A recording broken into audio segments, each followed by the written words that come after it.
മുതലാളിമാർക്കൊന്നും ഒരു പൈസയും കിട്ടുന്നില്ല. ഡെയിലി 200 രൂപ 100 രൂപയൊക്കെ മുതലാളിമാർക്ക് ബാലൻസ്. ശുദ്ധൻ ദുഷ്ടന്റെ ഫലം ചെയ്യുമെന്ന് പറഞ്ഞ പോലെ പ്രിയദർശിനി സ്ത്രീ സൗജന്യ യാത്ര മൂലം ദുരിതമനുഭവിക്കുന്നത് സംസ്ഥാനത്തെ സ്വകാര്യ ബസ് മേഖലയാണ്. പ്രിയദർശിനി സർവീസ് ആരംഭിച്ച് 1 മാസം തികയും മുന്നേ സംസ്ഥാനത്തെ സ്വകാര്യ ബസ് മേഖലയിൽ ഏതാണ്ട് 200 കോടിയോളം രൂപയുടെ നഷ്ടം ആണ് സംഭവിച്ചിരിക്കുന്നത്. അതും ചുരുങ്ങിയ ഈ സമയത്തിനിടയിൽ.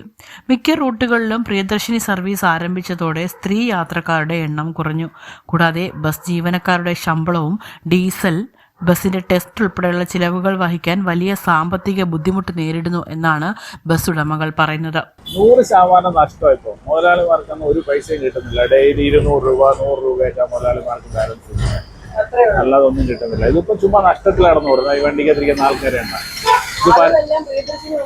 എല്ലാം കണ്ടില്ലോ, അവിടെ കണ്ടില്ലോ. ഇതേണ്ട, ഇത് പരവൂരിൽ വന്ന വണ്ടിയാണ്.